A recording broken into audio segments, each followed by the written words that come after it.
Alright, welcome. So I've been playing some Cabrakan both on PC and console. I've been really enjoying Cabrakan, so I figured I should go ahead and do a quick build video for him. That's the build that I personally use. It may not be like the best top go-to build, but it's the build that's been working for me. I've been having a lot of fun with it. Also, I went back and checked when was the last time I did a Cabrakan build video, and that was back in December of 2015. So it's been a long time. I don't think a whole lot has changed for Cabrakan, both ability and build-wise. Except for Season 4, there's some new items that you could go into if you really want to. So let's go ahead and get right into it. This build isn't really designed with Conquest in mind, however, you can still pretty much go this build. And just some things might change though, however. So let's go ahead and start with the build with the starter items of choice. Now for Conquest real quickly, I would imagine if you played Conquest in solo lane, you might go into the Market of Vanguard, go into Boots, and then if you are fighting a physical god in that solo lane, you'll probably go into like a Breastplate of Valor or something like that. So the beginning for a solo lane, Cabrakan might look something like this. Maybe go into Pin Boots or CDR Boots, whichever one you prefer. I'd imagine maybe Pin Boots, at least I would personally, and then go into the Breastplate of Valor. However, if you're fighting a magical god in the solo lane, then that might change up your build a little bit. You might have to go invest into something else, maybe like a Genji's or a Borak, or maybe you can try out the Stone of Binding. This is one of the new items that have come into play for Season 4. It has a little bit of magical power, has a little bit of both physical and magical protection, and also this aura effect. It's pretty unique and it's pretty cool. It works really well with Cabrakan considering he has one stun on his 1, his 2 can also stun, and then I'm not sure if it applies with his 3, but basically you hard CC somebody, and you and your allies within a very wide radius will gain 10 pin for the next 5 seconds. And it's really cheap, it's only 1700. So this is a early game item, you would buy it early on, it's kind of like a transition item, and then once you get it later on in your build, you go back and sell this item. It's like the same cost as like a, I believe a Dynasty Plate helmet, 1700. And also for the physical side, you got the Silver Branch Bow and Ichabod, which are both 1700. These 1700 items, they're really great starter items. But yeah, so backing up, let's just talk about things outside of Conquest. I don't really have much experience with Cabrakan and Conquest, to be honest. So anyway, backing up. So game modes outside of Conquest, but you can also still go a starter item, like let's say Clash, maybe Joust, maybe Siege. For me with Cabrakan, I still go into Watcher's Gift, into Boots. The reason why I get Watcher's Gift instead of like a Market of Vanguard, which I used to pick up all the time, is because it still gives you health and protections. Not as much, 150 and then 10 for physical, but this one gives you 100, 5 for physical and also 5 for magical, but it's mostly with that passive I notice helps me a lot. Considering that I like to go into a couple expensive items on Cabrakan, with its passive on Watcher's Gift allows you to increase your gold income overall, as long as you do not get the killing blow on the minions or jungle camps, which works out because typically I'm with teammates that are building stacks, so this just allows them to build their stacks and I still get bonus gold and most importantly get that extra health and mana back per assist there, so that can really help you sustain. Now you can still go with Market of Vanguard. It works really well against damage over time gods with a passive of Market of Vanguard, especially for the early game. So with the new god, Kernados coming out with his twigs and shit, with his 2 that does a damage over time effect. So if he does throw it out on you and it does the damage over time effect, it won't be hitting you that much at all in the early stages of the game. That's just kind of an example of the power of Market of Vanguard. And of course you got other damage over time effects like Ares, Sylvanas, etc. Get the point there. But for now, I still go into Watcher's Gift for game modes that you can still go a starter item.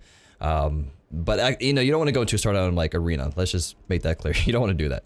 So yeah, Watcher's Gift is like my starter item of choice outside of Conquest and of course, Assault and Arena. Then I go into Boots. For me, I personally go into the Shoes of the Magi for the power and pin. I play a really aggressive frontline, just frontline gods in general. So Cabrakan really fits me. And I just like going all out with the huge amount of burst damage that Cabrakan can provide. And maybe wondering like how can you get away with going into these damage options, and that's because of his passive, the Shadow Zone that provides him and his allies with 5% reduced damage, and also the extra passive on his 2. As he gains or as he takes damage, he fills up this little meter here. So as soon as this meter starts turning all purple, that means you're absorbing a lot of damage and you gain bonus protections per stack, 6 per stack, max rank 5 stacks.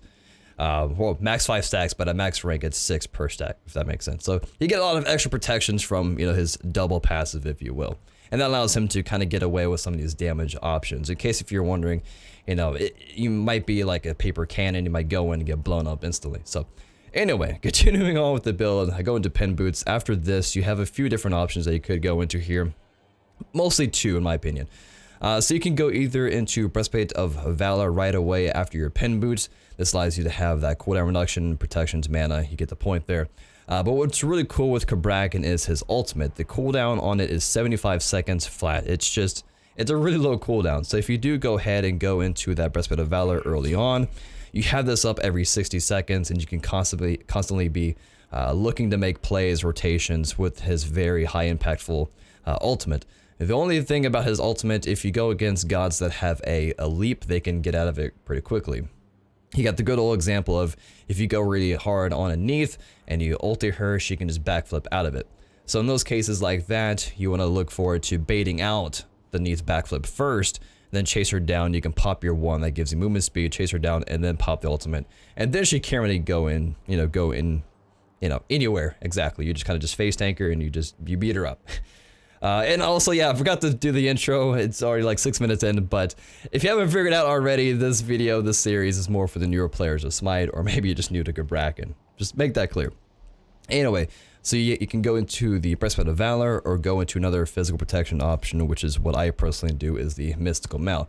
It's very expensive to buy early on, so that's kind of one of the reasons why I get the Watcher's Gift to help me get some more gold income. It costs 2,700.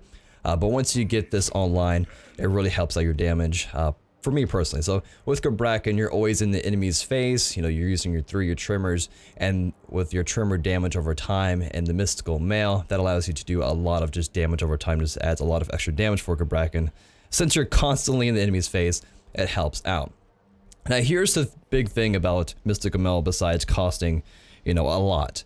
It does 40 damage, 40 magical damage per second. Make that clear. 40 magical damage. As you can see here, level 1 Odin bot, it's only hitting for 33 because even though he is level 1, he still has some magical protection on him. So to kind of counter that, you can go into a good old magical protection item right after Mystical Mail that is called Void Stone. It's really cheap, 2,200, so it's not that expensive. Gives you a lot of good stats, the magical power, a lot of magical protection, so you gain some physical protection from Mystical Mail and also just being a guardian.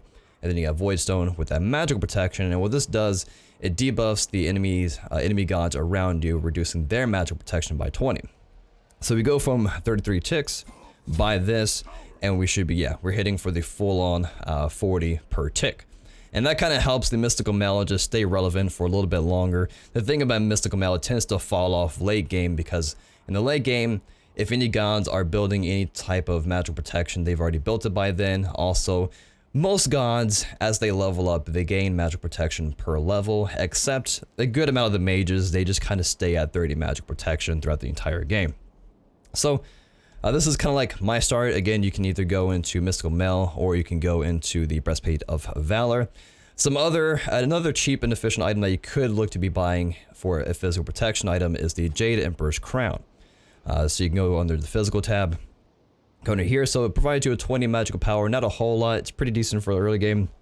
60 physical protection, which is pretty respectable for the for the cost. 100 HP, and the aura effect. Again, the same thing with like the Void Stone, you're always near the enemy gods, so this allows you to reduce their physical power by 30. So personally, I wouldn't keep this for like the very late game. I would go back and sell this for something else, but this is one of those items that you could look to be paired up with maybe like a Stone of Binding. But yeah, again, Breastplate or Mystical Mail, up to you. Let's just continue on with Mystical Mail and Void Stone.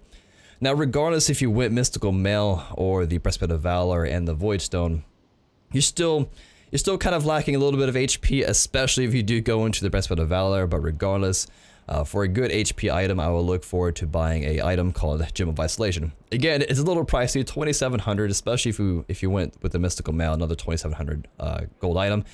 So this build, you kind of need to be at least even or ahead. If you fall behind, this can take you a while to build all these items. But Gem of Isolation, real quickly here, the way it works with your trimmers that do a damage over time effect and kind of suck the enemy team towards you, this Gem of Isolation will apply a debuff to those enemy gods. slowing them by 25% for 2 seconds. And again, since it's a damage over time with the trimmers, it will constantly refresh that 2-second timer. So you know how it's annoying just being trimmered in general by Cabrakan. Well, imagine you being slowed as well, and it can be really hard for enemy gods to escape this. And of course, it's Odinbot. He ain't gonna go anywhere. He's just dancing in a circle. But that allows you for just to be a little bit more annoying and allow your enemy, or allow your actual teammates to come and help you and lock down those gods and kill them. So it's an extra annoyance factor, and it's just a fun item in general. So moving on from here, if you do go into Gem of Isolation, another HP item that you could go into if you don't feel like Gem is necessary, you could go into Ethereal Staff.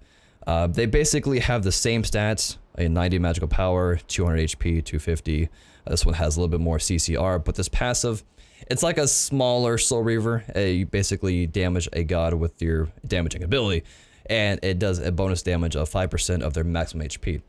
So you can do this if you want a little bit more burst over the extra, soft CC of Gem of Isolation. Anyway, moving on from here with this Gem of Isolation. Now from here, it really depends on where I'm at. If I'm being destroyed, if I'm taking way too much damage, I'll go into a protection item. Or if I'm snowballing and I'm just bursting, I can freely go around and just, press 4. Then I can go into a damage item, which that would definitely be either Polynomicon. So the way Poly works, basically you use an ability, your next basic attack will deal additional damage with that 186 yellow as you saw there. So you can go to the Polynomicon for bonus damage, or instead you can go into the Soul Reaver, which is pretty much what I do. Again, Soul Reaver is another very expensive item, almost 3k. So you could go into Poly. It might actually be better than Soul Reaver in some cases. Because with Poly, what's really cool about it is you can constantly just proc it over and over, especially if you went into like breastplate or any type of cooldown reduction.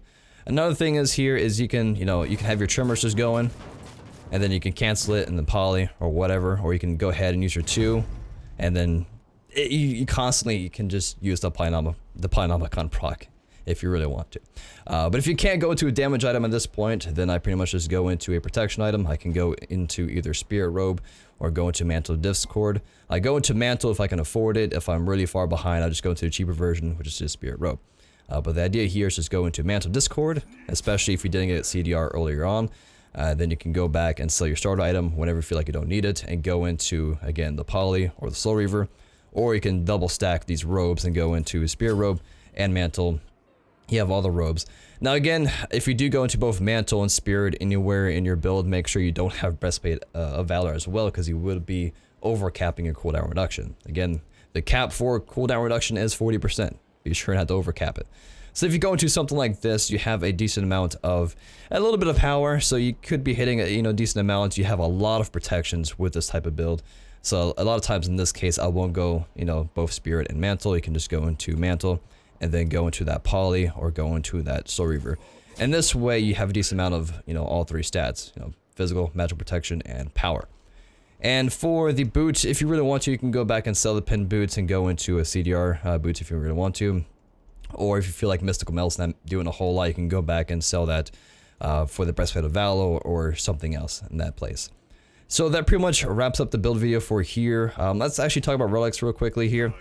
If you want to be like super just selfish and really aggressive, then I often look towards the Sunder and the Shield of Thorns. The Sunder can really help out your damage a lot, especially when it's upgraded. Since you pop this on your enemy, they take true damage, and also they increase the damage they take by 30% for 5 seconds. So you can run in, Sunder first, and then just go all out with that massive damage that Cabrakan can do for a Guardian. You can do something like that. Other thing is with Cabrakan, he is kind of stationary. Once he does his full combo, he's not really moving around a whole lot, especially obviously if he's casting his 3. So this makes him an easy target for enemy gods to just dump all their abilities onto you. So to help counter that, you can go into a relic called Shield of Thorns. It reflects all damage, or 50% of all damage you take before mitigations for the next 8 seconds. Tier 1 is 5 seconds. And what's also cool about Thorns, keep this in mind if you do use it, not just Cabrakan, but just in general. You can use this if you are hard CC'd, apparently. You can be mummified by Anubis, you can pop this, and if he tries to ult you, you just reflect all the damage. Other relics that you could be looked to, buy, if you want to go more for support, You can go into shell, go into meditation. If you want to be a little bit more aggressive, you could go into a blink, so you can blink, sunder, and then do your full combo, things like that. So before I ramble on for way too long, I just wanted to just do this quick build video. Well, it's not really quick anymore, but just to help you guys, you know, find some decent items to build for your Cabrakan. This is just what I use personally. So I use this both on, you know, PC and console, and it works for me anyway.